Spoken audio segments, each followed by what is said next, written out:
Today we're going to talk about what to do if an adoption falls through. Hi, if we haven't met yet, I am Stephanie A. I'm the founder and executive director here at Adoption and Beyond, where we help hopeful and adoptive families through the adoption process through our step-by-step guidance. Okay, so the first thing I want to talk about is that there is a big debate about whether you should call it a failed match, a failed adoption, adoption disruption. There's all kinds of different words. People are really up in arms about calling it a failed adoption, saying a birth mom parenting is not a failure. It just means that the adoption didn't happen. It doesn't mean anything else. So people, I think, sometimes get so caught up on language. While language is important, I think sometimes people get a little too caught up in it. So basically what I'm going to talk about today is what happens if you experience a failed match and how to get through that process. Step one is just to understand that some adoptions don't go through completion to placement. You know, a national average, I've heard that there's 25% nationally all the way up to 50%, although I think 50% is pretty high. As an adoption agency ourselves, ours is less than 3%. So I'm going to go with a number about 25% of the adoptions don't carry through to completion to placement. So that means 75% of the adoptions do go through. But if you fall in that 25% as an adoptive family, it can be devastating. And so I think the first thing to be acknowledging is that it does happen and there's no one to be angry at. There's no one to be mad at.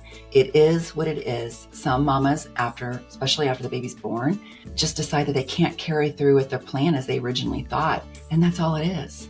There's no one to be angry at, not the expecting mom or birth mom, not the professionals involved, the attorneys involved, no one. There's no one to be angry and no one to blame. It just happens. So just acknowledging that this does occur in adoption. The second step is just to give yourself time to grieve. You and your partner, if you have one, will just need time to grieve, especially if you come to adoption through infertility and you have experienced a lot of loss through infertility. So you're not a stranger to the grief process. And so, you just really need to tap into those skills that you gained through your infertility journey and experiencing the loss of not being able to have a child biologically up to this point, and just tap into those grieving skills. And it's just going to take time to be sure that you grieve this loss. Number three is you just have to try to seek closure. Now, a lot of times this might be hard because you may not get a chance, an opportunity to talk to the mom who had her baby and to find out exactly why she decided to parent. And so sometimes that can feel really hard to have closure.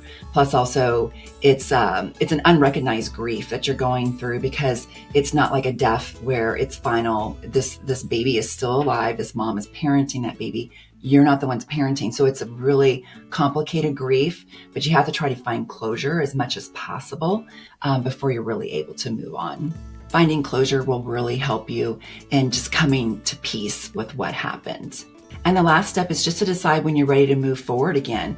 You may find that you move through the grief process fairly quickly and are ready to go on and to the next match, but sometimes it can take up to 6 months to grieve that loss.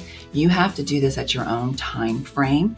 But the one thing that's just so important, as I mentioned earlier about needing to find closure, is that you're going to be a little more guarded when you go into your next match, and you have to be so very careful that you don't drag that loss into your next match, because that can taint your next match. And remember, the mama who decided to parent before is not the same mama you're matched with right now. So you have to give her your excitement, your care, your attention. She deserves that, because she's not the one who decided to parent her child in the end. She's the one who at this moment is making a match and a placement plan with you. So those are the 4 important things and steps to go through when you experience a failed match. I hope you found this video helpful, and I look forward to seeing you in the next video. Thanks, bye.